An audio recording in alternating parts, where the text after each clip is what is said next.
Hey there gamers, DreamcastGuy here, and today we're talking about the console wars, but not in the typical way. Like, usually when we discuss this, especially for this entire console generation, it's always the topic of the Xbox Series X versus the PlayStation 5, or the impact of the Nintendo Switch, the fact that Nintendo has managed to sell hundreds of millions of games on a system that's a handheld that happens to dock. But the true winner has, of course, been frickin' Steam. PC gaming. It's a massive marketplace that generates billions and billions of dollars. Well, some new leaks have come out that apparently Steam wants to make a console, a home console that will be able to play your current existing library of Steam games. They're going to look great. They're going to play great. And a lot of people are instantly saying this is going to make PlayStation very afraid. And I want to talk about that because I do think that as Xbox is clearly on the way out, it's very obvious that Xbox is going to be dead here relatively soon.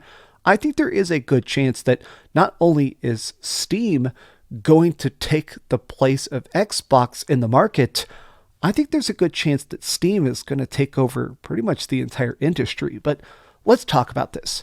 Hi, hope you're having a great day, and if you could please give this video a like and subscribe if you haven't already.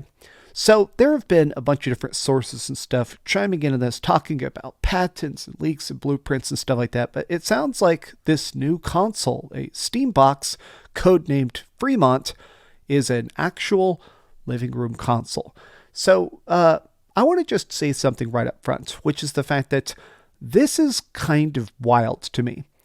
Steam has talked about this in the past. They have kicked around the idea of making a home console and stuff like that, but it's something that definitely costs a huge chunk of change. If you're making a home console, it's more than just making microchips and designing it. It's actually about having warehouses. It's about having storage space for hundreds of thousands of consoles. It's about making deals with distributors.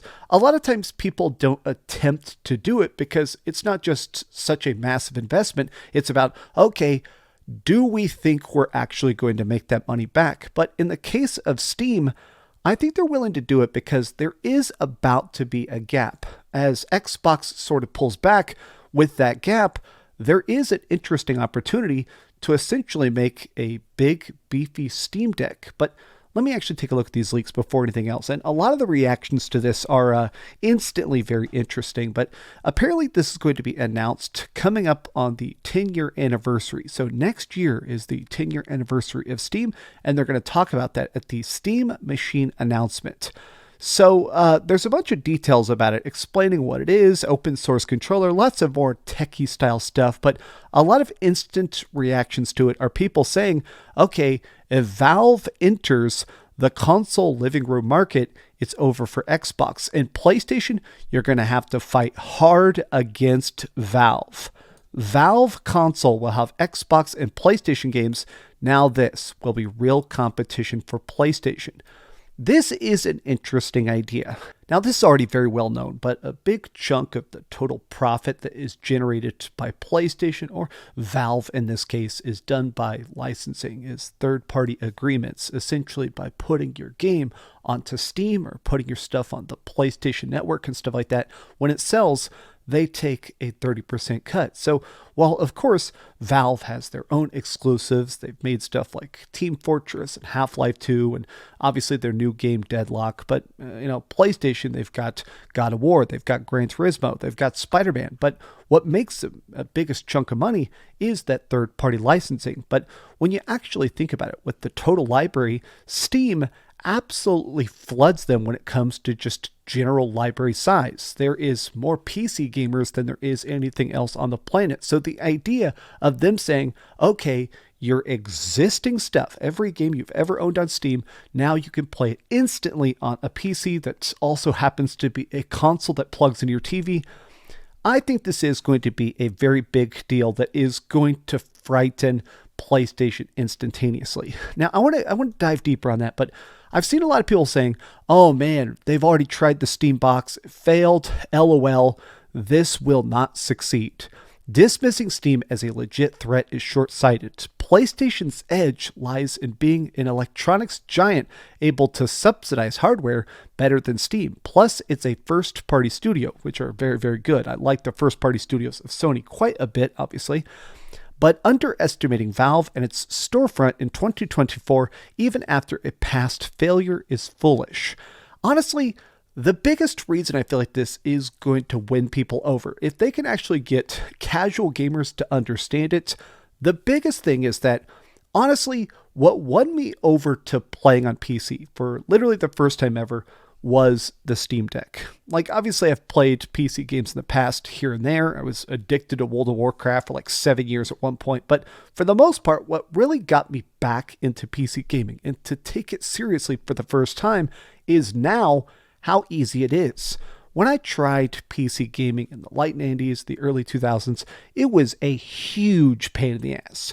You had to get weird drivers from websites you didn't know. You had to manually program controllers. You would get a game and you would have to go into the freaking settings every single time and program the buttons. It was an arduous task. Whereas now, when you want to play something, you pick it up, you turn it on, you start moving the mouse. It goes, okay, you're playing keyboard and mouse. Oh, you touch some controller buttons. Okay, you're playing with the controller. It automatically changes the buttons. It changes the prompts on screen. But the other part of it that definitely won me over is the instant cloud saves. When you play stuff on Steam, whether it is the Steam Deck or your PC, it passes the saves back and forth. It has a little timestamp and it connects to the cloud. And it'll just straight up say, like, right now, I can boot this up right this second while I'm filming this video.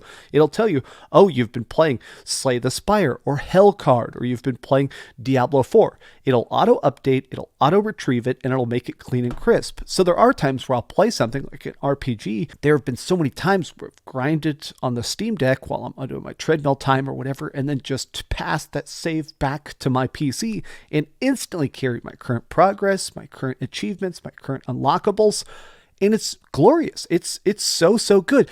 The ease of use. Now it is just as easy to game on PC as it is to game on consoles. But it's also more than that. I think a big thing that was definitely eye-opening to me is that the customization of it. The fact that when you game on PC now, not only is there mods, not only is there tons of different stuff where you can actually install add-ons or customizations or different graphics options where, hey, I don't care if it looks lower resolution, but I have 200 FPS or whatever. That kind of stuff, if you can put that into a home console box where it goes, hey, pick up the controller, it'll automatically work, it'll automatically configure, and if you've ever owned Steam in the past, this can be your living room box, instantly syncing up to your entire library. I do think that is going to win over a lot of casual gamers. I feel like it cannot be understated, the amount of casual gamers that game on console, purely because, honestly, it is so easy. The fact that those people could get one over to a Steam box, I think PlayStation is going to start quaking. If those numbers start selling, if they say, hey, here's our family of Steam consoles. It works with your PC, it works with your Steam Deck, it works with your new Steam box. It is going to be a very serious, big step forward that's going to actually terrify PlayStation. But I've also seen people saying stuff like this, which is that there is a good chance that if this Steam box comes out, Sony is going to stop selling games on Steam. I think this is a very good bet that honestly I did not consider, but right now it seems like the amount of games that are selling well on Steam from Sony are kind of hit and miss. The big AAA stuff, Spider-Man, God of War, those things are selling really, really well, but like things like Sackboy's Big Adventure, that doesn't seem like it sold very well. So it does seem like, honestly, if their goal is to try and maximize profit, to maximize people going back to buy a PlayStation, I think putting games on Steam is going to start to seem like, honestly, a lost cause to PlayStation. Sony has pretty explicitly stated, not directly, but they've very heavily implied that the point of putting games on Steam is for you to want to buy the console itself. Of, oh, did you like that? Well, the next sequel is coming out on the console. Go get the console. Hey, please buy the console. Buy these $80 controllers. You got to get your special edition God of War controller and stuff like that.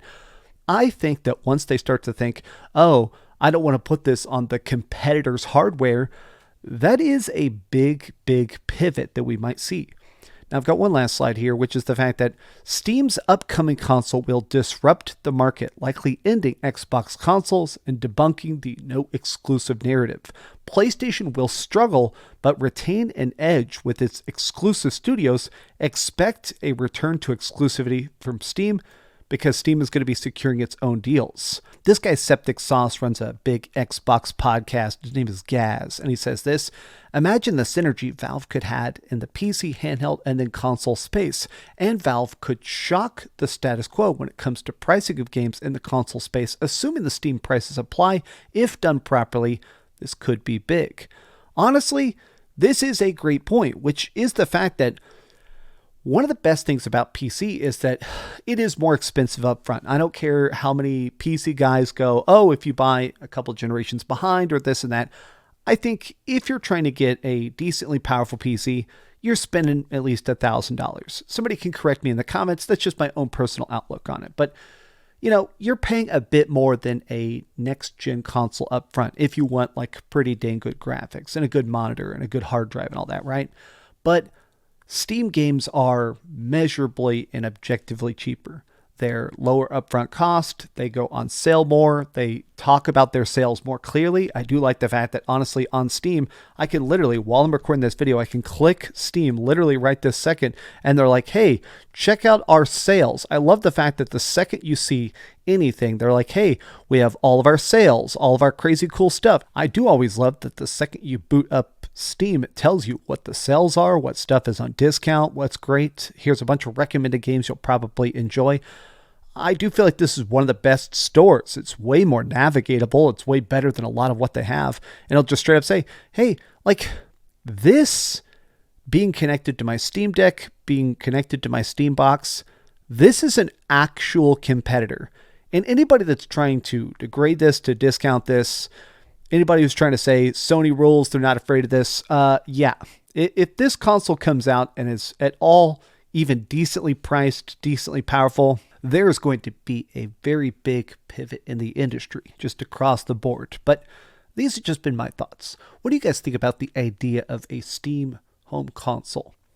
Tell me your thoughts in the comments down below. And do you enjoy PC gaming at all? Do you do it at all? Tell me your thoughts in the comments. And please, if you could, give this video a like and subscribe if you haven't already. And please keep dreaming.